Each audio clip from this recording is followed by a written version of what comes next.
Major support has been provided by Chevron, the Kern County Superintendent of Schools, Edison International, Valley Strong Credit Union, California Resources Corporation, Panama Buena Vista Union School District, and the Kern High School District. With additional production assistance provided by these supporters of education in Kern County and throughout the state of California.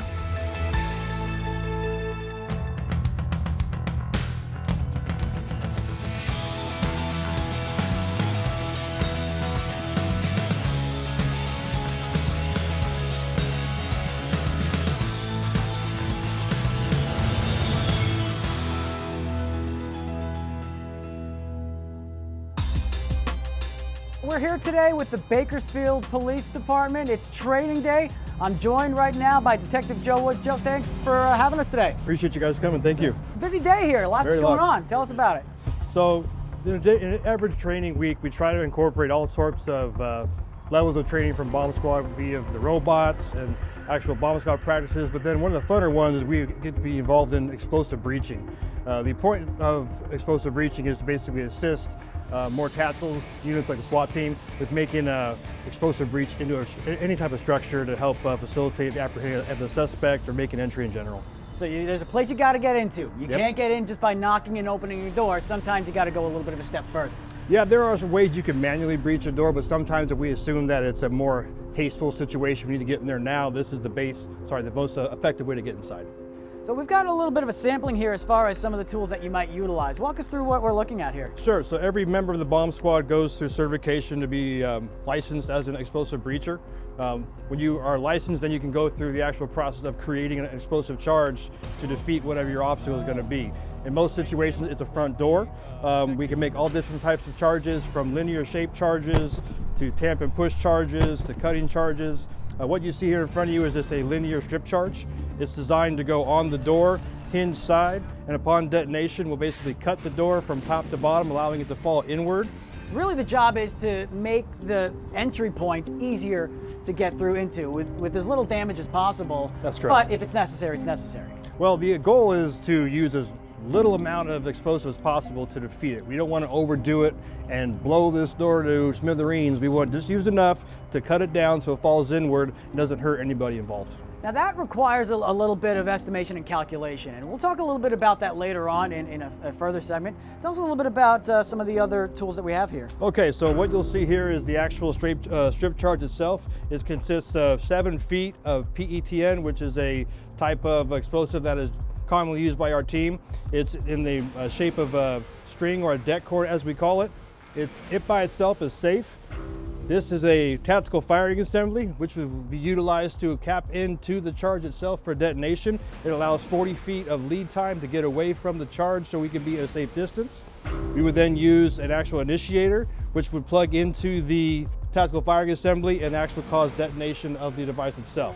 Most of these tools require some type of ammunition or explosive, so we'll use primers that are designed to be fed into the initiator that upon detonation will cause the chain reaction of the shock tube detonating firing assembly and then the charge going off itself. All breachers carry the bag with us upon approaching the door. It keeps all of our tools handy. It allows us to have other tools if we need to secure lines to doors or make modifications. So it's all kind of a handy bag to have while you're going up to set your charge. Now there's a lot of very specialized tools here. One of the things that grabs my attention from a math perspective is something that maybe you don't always consider as a necessary tool, but I mean right here, just a standard tape measure. Exactly. Part of the biggest thing is you don't just guess. You don't grab an amount of explosive and say, oh, it looks about right. You need to know exactly how much you need because we are accountable for every inch of detonation that happens. You know, speak a little bit to the importance of the sense of numeracy, number sense, as well as precision when it comes to some of these measurements. The biggest thing that we value in precision is safety. The calculations that we're performing are designed to allow us to know exactly how far away specific items are going to be from the charge that can cause damage. If we're not precise and accurate, we could put people in jeopardy and harm if we don't know for a fact how far the safe zone should be on any charge. Now it's training day, so a little bit later on in the program, we're going to actually put this into practice with some of our facilities here.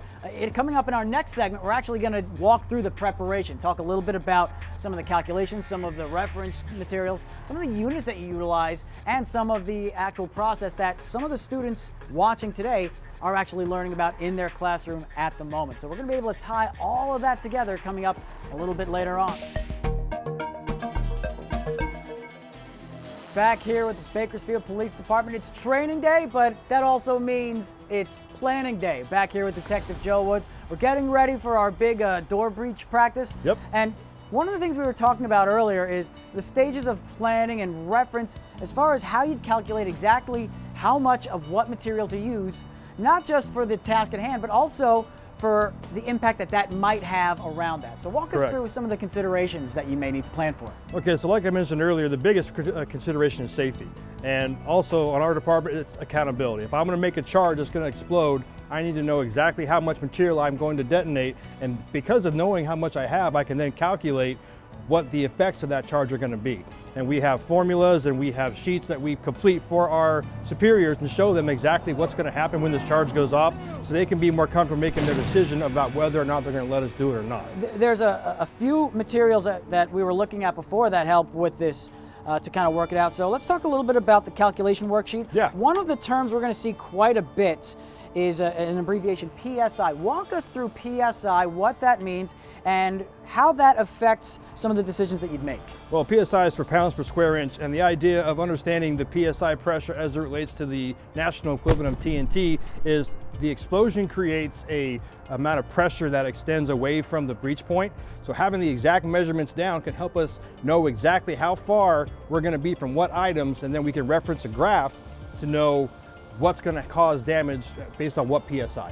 So from a scientific perspective, explosions push air outwards, and so that can have an impact surrounding the area in a circle surrounding that point of detonation. Correct. The most scary part people think about when they watch Hollywood, they watch movies, oh, there's a big blast of fire, or there's maybe some shrapnel. Yes, that stuff is dangerous, but the worst part is the pressure. It hurts your insides, and some people don't even know that they're hurt. And that can be extremely detrimental, especially to what we do. We don't want to see anybody get hurt. We don't want to hurt anybody. So having the math precise is the most important factor. Talk a little bit about the impact of the radius as we're sketching this out. So again, I'm going to reference this sketch here when we talk about our charge detonating. We know that the atmosphere is going to be impacted by the charge as it expands outward in this circular pattern or in a 180 degree pattern. And in this sketch, I've modeled some potentials for vehicles parked outside of a residence. And the PSI graph here can show you at what exact points these vehicles are going to be impacted by the blast pressure, and then I can use the math equated using the formula from the amount of explosive that we converted to TNT, and then compare that to the graph to know when a windshield's going to break, or a concrete wall is going to crack, or wood's going to splinter, things like that. And that all adds up to not just property damage, but public safety in general. So in this instance, with some of these formulas here, when calculating how this might impact the radius, the D stands for distance. That's correct.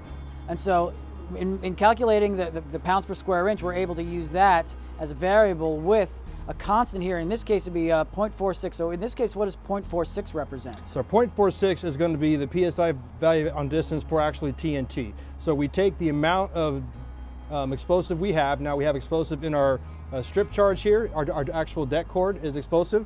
And then in our tactical fire assembly, we have a blasting cap and more det cord here. So we convert that math here. It basically moves across its graph. The relative effectiveness is always going to be 1.66 in regards to TNT. And then we add up the variables, plug and play. We divide by 7,000 being the agreed upon equivalent to convert that down to your PSI distance. And then we'll do the cube root of whatever your PSI value is to generate that number, which can then be a reference when finding your distances via PSI. So as students start to explore each of these elements, cube roots students may not see until early high school, but if they understand what a square root is, the same idea comes through as well. We can see elements of multiplication, constants, formulas, and how to utilize these expressions to come up with appropriate radiuses that might impact the damage that could be caused based off of the different quantities that you'll see. Yes. And for purposes of safety for humans, we like to reference 4 PSI as the gold number, the gold standard. So for this specific charge that we've created, 9 feet is the closest we ever want to be to it to be safe. Anything inside of 9 feet, we now risk serious bodily injury based on the blast itself. Now, you mentioned something else during our conversation before our segment here, that this isn't one person that would do this calculation all by themselves for the sake of accuracy. That's correct. We always have 2 technicians work the math. They go completely opposite of each other, then they come back together. If something's wrong, then they both sit down together, they redo it, and then they try to make the math correct. There's never an assumption. We don't let, it looks kind of okay work. It's got to be exact. And that's, again, for safety and accuracy. It's better to be precise than proud. Exactly.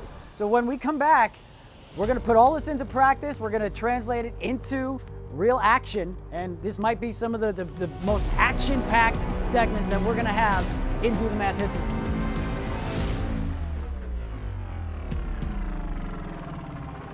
We're back here with the Bakersfield Police Department Trading Facility here with Detective Joe Woods. It's breach time. So tell us what we've got on our hands right here. Okay, what we've created in this situation is a fictitious view of a front door for a structure we're trying to get inside. In our scenario, we are imagining there is an armed barricaded gunman inside the residence. We have the SWAT team asking us to put a breach on the door so they can get in quick and try and make it safe. So we created this kind of a situation to best attack the door and defeat it. So just for the sake of the scenario here, this door in particular is really interesting, and the way that the hinges are laid out actually influences the direction you're going to come at it, correct? Hinges are very important because we know from a mathematical standpoint that we want to attack this side of the door and try to make a linear charge detonate straight down the doorway, basically eliminating the need for the hinges, which would allow the door to fall inward. If we were to try to attack something over here, there could be other locks that we can't see, maybe a door plug at the bottom that won't let us open the door. Once we attack this hinge side, there's nothing left, the door falls in. It's a great job. Physics and engineering in practice. Exactly. Detective, I think we're ready to go. It's awesome, let's do it. Let's do it. Let's do it.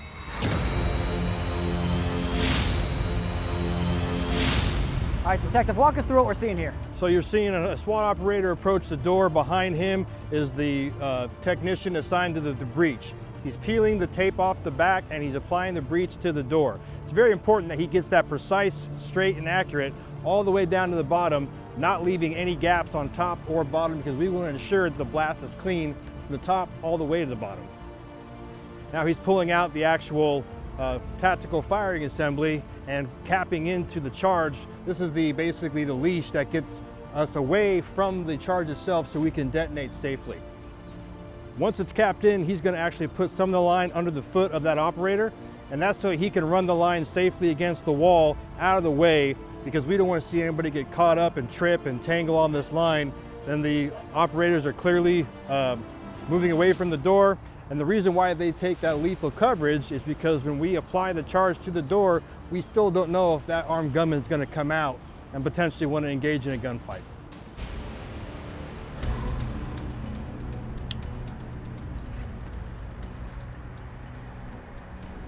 Breacher has control. Breacher has control!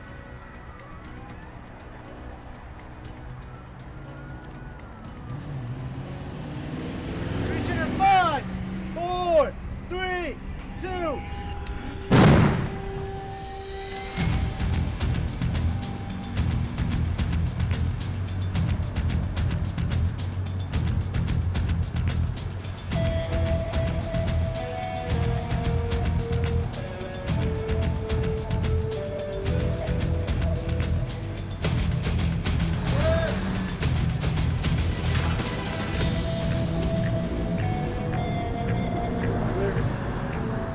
Upward.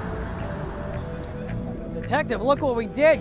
Right as you predicted, clean cut right along the side here. Yep, we would call this a successful breach, meaning that the charge operator has functioned, it successfully fell out of the doorway and allowed our operators inside.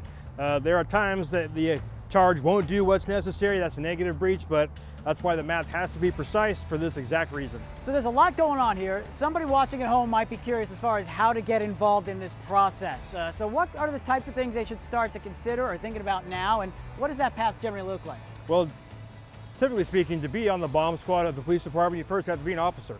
You have to be ready to go through an academy, be hired on, go through that process and become a uniformed officer. Then when you're an officer, you're eligible to be hired on to the bomb squad, which is a collateral duty. Things you might want to consider is your ability to understand and be interested in explosions in general.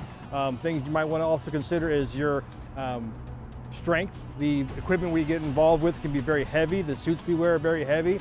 And if you are a little scared of some loud booms, maybe it's not for you. But if it's a good time, come on in and join us. So components of math, physical education, as well as physics too. A lot of science in there. A lot of science, but I think the biggest thing is just the desire and drive to want to do this, because while it's a lot of fun, it has a lot of side effects to the math and things like that, that if you're not committed to those things in general, it's not going to work out. Well, Detective, thank you so much. And Thank to you the rest guys. of your team, we want to show a token of our appreciation by offering you our Do the great. Math tile. Thank you very much. Appreciate it. Detective Joe Woods, thank you so much for your time. Thank you guys. Right now, we'll go ahead and send it right back to the studio. Mike, take it away.